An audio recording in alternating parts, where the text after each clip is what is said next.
This podcast contains our own personal views not associated with any organisation. Coronial contains descriptions of death inquests that may be graphic and disturbing to some listeners. Discretion is advised.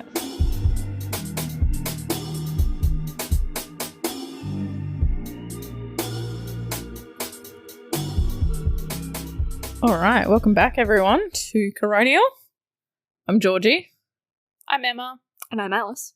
All right, so this week I am going to tell you about the death of Mr. Sean McBride, who passed away in 2011. And because I found this while we were looking up the workplace ones, it's another workplace accident, so is everyone. Nice. Does it involve snakes? No snakes. He's over water though. Oh, okay. Yeah.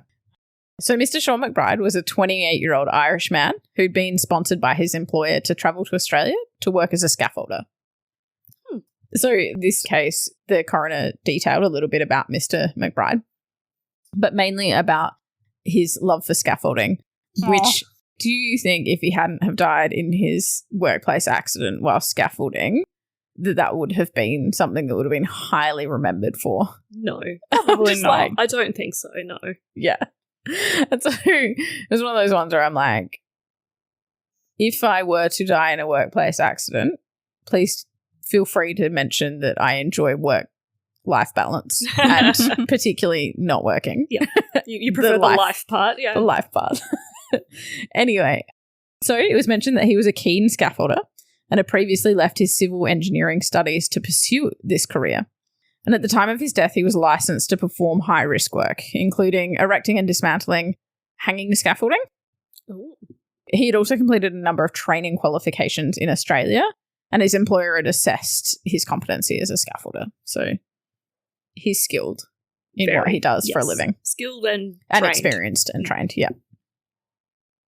So on the 4th of June 2011, it was during his work at the Rio Tinto Iron Ores Dampier operations located off the northwest coast of Western Australia that he fell from a collapsing scaffolding into water and died as a result of drowning. Ooh. Oh, okay.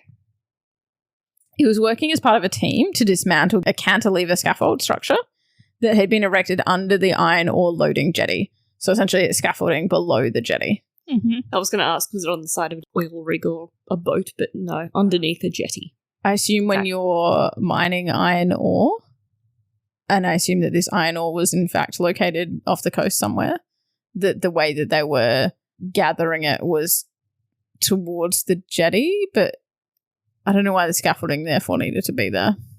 Were they working on it on the jetty or something? They didn't go into any detail. Yeah, okay. There was just scaffolding there for some reason. Erected under the jetty for purposes of mining things. Sure. Specifically iron ore. Yep. At approximately midday, part of the scaffolding structure collapsed, and this caused Mr. McBride to fall under the jetty into the water. He fell approximately 4.8 metres into the water, which was somewhere between 15 to 18 metres deep below the surface. Oh, wow, okay. Mm-hmm. His fall wasn't witnessed, however, others around him heard the scaffolding collapse, and his hard hat was then seen floating on the water, so they all were aware that he had in fact fallen in. Oh, that's horrendous.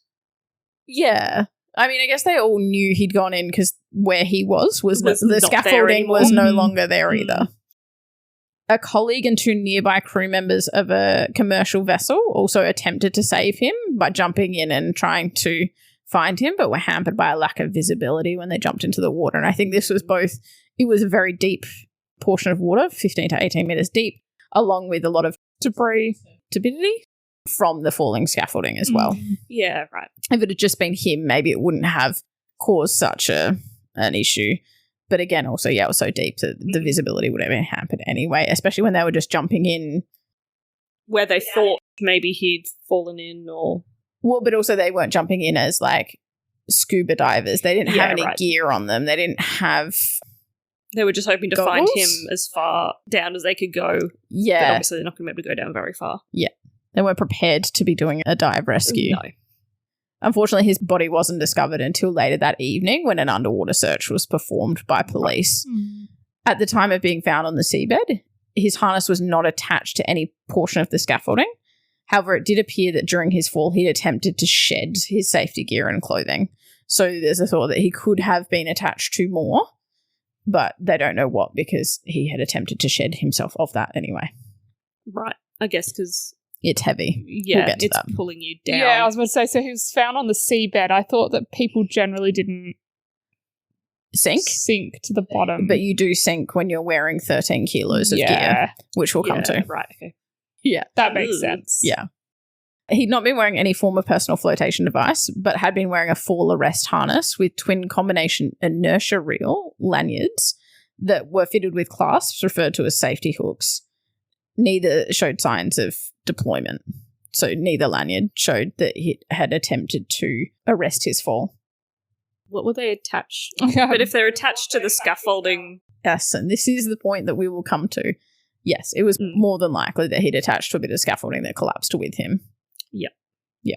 So the coroner aimed to investigate whether the partial collapse was as a result of a fault of the scaffolding, and then whether Mr. McBride knew the correct usage of the fall arrest system and whether he'd been trained appropriately in terms of workplace safety to make sure that he used the arrest system correctly so that if the scaffolding fell, he would prevent his fall. Yep. The system that he was using. So the scaffolding and the collapse of it.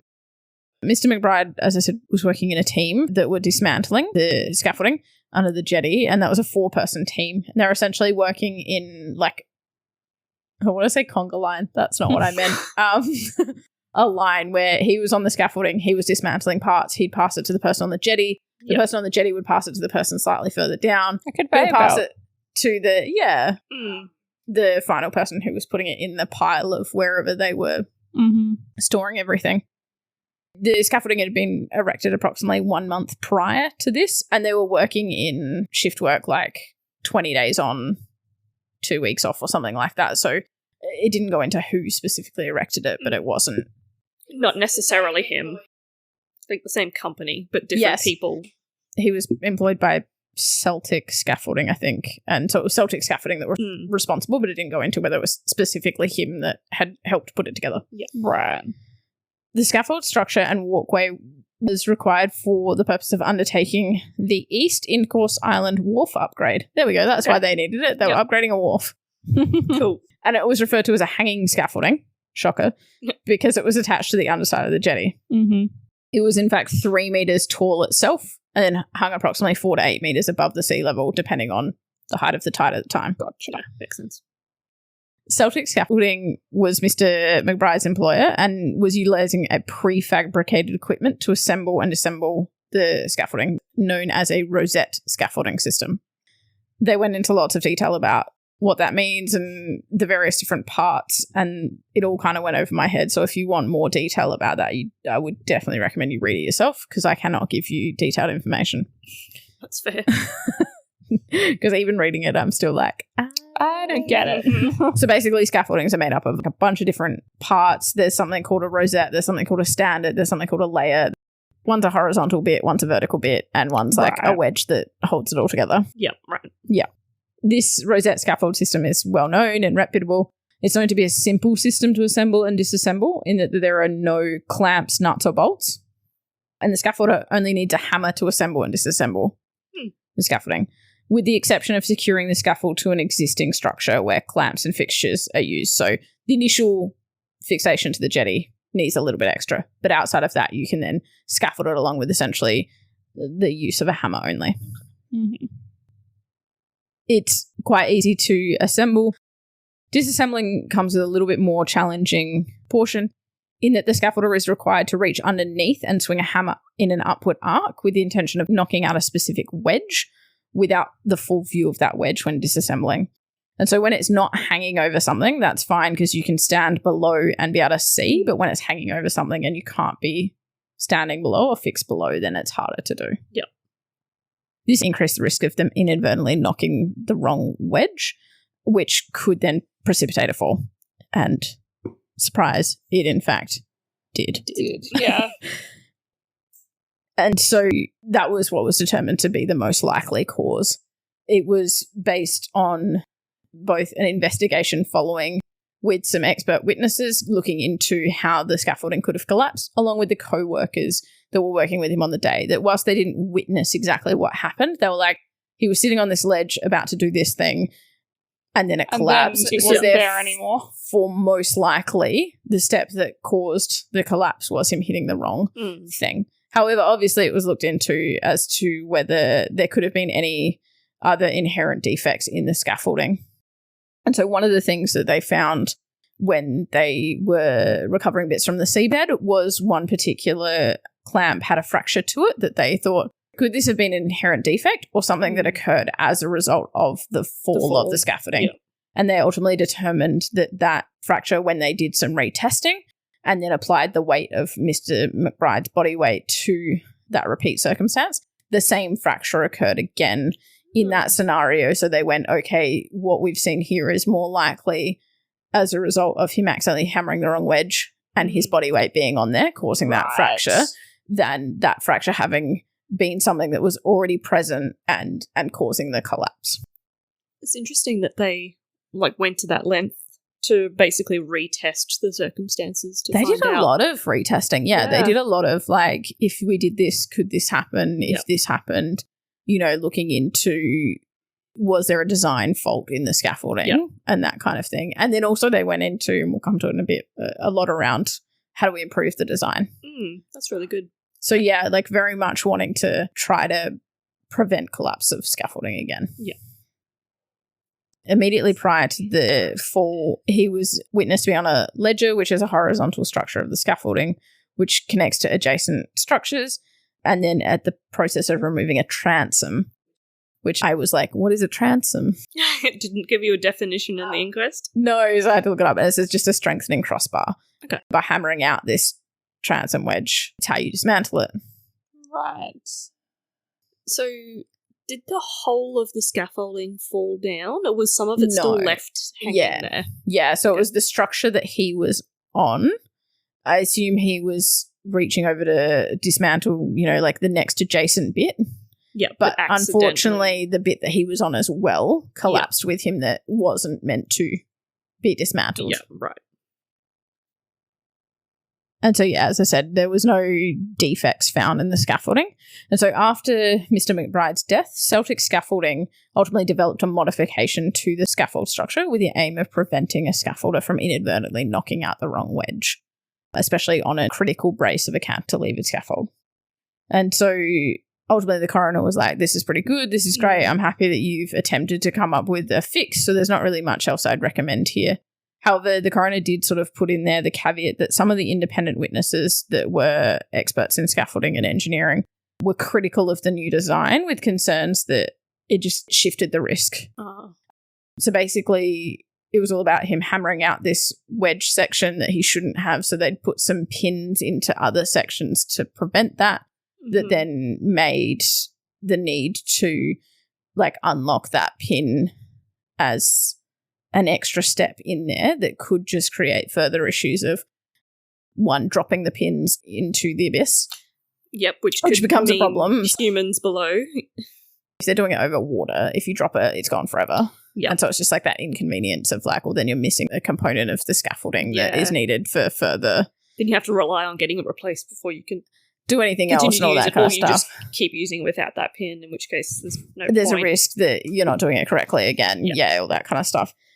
And adding that extra step in does that, lengthen the amount of time, create other risks, create other issues with the way that it was set up. And so ultimately, whilst, they looked at redesigns and alternate options, there didn't necessarily appear to be a simple fix to improving it.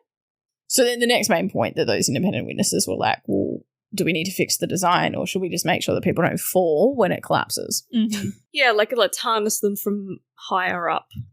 Harness them into something that's not going to collapse. That's not attached to the scaffold. Yes, harness them to the solid object you're attaching the scaffolding to. Yeah, but easier said than done, because the fall arrest inertia lanyards or something. Anyway, the fall arrest system. It's only going to have so much length. Yes. So the other thing is, if it's 3 meter high scaffolding, you then need that 3 meter lanyard plus minus any kind of diagonal movement to get all the way back to the jetty. So you can't be having that kind of length. So you can't always guarantee that you can be attached to the jetty. Yep. So he was looking at making sure that he knew all of that. Prior to commencing the dismantling of the scaffolding, the team conducted a job hazard analysis, and this was standard every time that they started work to dismantle or erecting of the scaffolding, where they went through basic safety checklist, and this checklist did stipulate that they needed 100% hook on, and this references the procedure for attaching to a fixed point on the scaffolding to arrest a fall. Mm-hmm. And the purpose of having twin lanyards meant that they were able to maintain 100% attachment when moving around, because they could be attached by one and then detach the other one, and they would always still be attached to the first point. Yeah, you don't have that moment where you're unhooked from one and you're about to hook onto the next one. Yeah, and that was the whole point of having two. So based on evidence provided by the three other members there, they all understood that procedure. They all understood how to hook on appropriately, and they all suggested that Mr. McBride himself also knew that based on his experience and their work with him. And because he was such a passionate scaffolder. Yes, and that obviously means that he knew everything about scaffolding. Yeah. They each described the way that you did it and the various elements that you hooked onto slightly differently, and different ways that they may do it based on what worked for them. So it's still, even though there's clearly a procedure as per their work instruction, didn't necessarily mean that everyone 100% followed that or 100% understood that. So the coroner was like, it is still got some interpretive or preference to it that people are going to use. And so he said it kind of suggested like people may do it their own way. And so I guess that leaves that element of Mr. McBride potentially had his own preference of the way that he would do it. But that's like everything, isn't it? Like everyone has their own preference of doing things. Yeah. And like a procedure. Yeah. But the problem is change that. Yes and no, because I guess the procedure needs to harp on about, even if you have your own preference, you need to connect to the right structure. Yeah. Yeah. And so if you're not aware of your preference being incorrect, that can be a problem. Yeah, does that make sense? Yeah. But either way, the coroner was satisfied that Mr. McBride likely understood what 100% hook on meant, that you needed to be hooked on at all times, and that it was unlikely that he was not hooked on at all. Yeah. Just as we've mentioned, clearly hooked onto the wrong section of the scaffolding. So an expert witness did ascertain that the fall arrest system hadn't been activated at all, and the safety hooks were found to not have failed in any manner. Okay. Additionally, tests were carried out to ensure that the safety arrest system was suitable. So as I mentioned, like those cables needed to be an appropriate length to be hooked onto something that was a fixed structure, so that you could still perform your basic duties. And so they went through and double-checked that they were 1.8 metre length cables that he could have sat and performed his function, to make sure that Celtic scaffolding wasn't negligent in any way by like providing lengths that meant that they couldn't actually function to do their job. And therefore couldn't be attached to the points that were safe. And so it was determined that whilst he was aware of the need to be attached at all times, it was likely that he'd attached to inappropriate locations that in fact collapsed with him, and therefore he was hooked to portions that meant that he didn't remain fixed to the scaffolding at the time of the collapse, or fixed to the jetty or something that didn't collapse with him. And there were several different places that you could have attached yourself to. One of the main things that they should have been attached to was the rosette standard, and he clearly wasn't. It couldn't then also be determined whether during his fall he'd managed to detach himself. But again, clearly he would be detaching himself from a portion that was already falling anyway. Yeah, which would have been quite difficult. I can imagine you're falling, you've realised you're falling. Yeah. A whole bunch of scaffolding coming with you. Yeah. But I guess the not being weighed down, so he clearly would have wanted to have detached himself. The other thought was as well that the hooks could have slid over bits of scaffolding once it had detached anyway, so that potentially they self-detached as well. Right. And like even if he did detach himself from it, he still could have been hit in the head by the falling scaffolding as it fell on top of him. Like there were so many other scenarios. In which case you're knocked unconscious. It doesn't matter if you're getting dragged to the bottom because you drown anyway. So it was determined that he didn't lose consciousness based on the fact that when he fell into the water, he was wearing his full-length overalls, his high-leg steel-capped boots and laces with side zips, gloves, hard hat, tool belt with 3 tools attached to it, and a full-body harness with 2 fall arrest systems that amounted to an extra 12.3 kilos worth of weight above his body weight. Yeah. Wow. That's a lot of stuff to be wearing. All of these obviously created negative buoyancy once immersed in water, so they're dragging you down. So as you mentioned, wouldn't a human body eventually come back up? No, because he was wearing all of this gear. Yeah, and if he'd had maybe one of those things, he might have been able to free himself from it. You're wearing steel cap boots, but that's it, and you're wearing normal clothes. Yeah. You might have been side zips, you better reach down and kick those off, but everything... Yeah, it's just too much stuff. So he was found without his tool belt and 2 of the hand tools. He unzipped one of his shoes, but hadn't managed to get either of them off, and he appeared to be trying to remove the full body harness because the leg sections were unclipped, but the shoulder and the top half were still attached to him. So that evidence that he was conscious and was trying to remove the items as he was sinking. That's horrendous. And hence it had tried to escape the gear. So hence why they said there's a potential he could have detached himself from the fall arrests of the scaffolding and stuff like that. Or they could have slid off, unclear as to that bit. Yeah, and I guess because it's 15 metres deep, that's a long way to be falling, even if he'd managed to free himself at the bottom of that to then swim back up. To be able to get back up. Yeah. And so the coroner said, with all this weight, it would have been unlikely that he would have been able to shed all the gear and successfully make it back to the top anyway. Yeah. So then the coroner went on to say, well, if he'd been wearing a personal flotation device, would that have given him buoyancy to help bring him back to the surface despite the extra weight added onto him? And so the coroner sought to assess whether these should be recommended. At the time, it wasn't industry standard to be wearing a personal flotation device when working over water, and there was no specific legislation or regulation that required scaffolders to wear personal flotation devices, or I'm going to refer to them as PFDs from now on, when working over water at a mine site. And this is because mine sites are regulated by the Mine Safety Act, versus in comparison, there is an Occupational Safety and Health Regulations Act, 1996, but didn't apply to him in this work environment because he was at a mine. But that regulation does address wearing a PFD if a person's working alone over water or other liquid. And I was like, what other liquid are you working over lava? Don't think the personal flotation is going to help there. Big vat of soup? Yeah. Over a sewer, maybe? Like a big sewerage facility? It's liquid. Anyway, so yes, but only alone. It doesn't say... so he wasn't working alone. So does that define that he doesn't need one? But even if his co-workers had responsibility on the second person. But also that they're going to be able to jump in, reach you, bring you back up when you're that way down. Yeah. I agree. That seems a bit silly. No, the fact that I think that legislation's a bit wouldn't faulty. Have done anything. No. Exactly. But again, didn't apply to him anyway, because he was working on a mine. Yeah. So then the coroner looked into what options are there, because he's wearing 13 kilos of extra gear.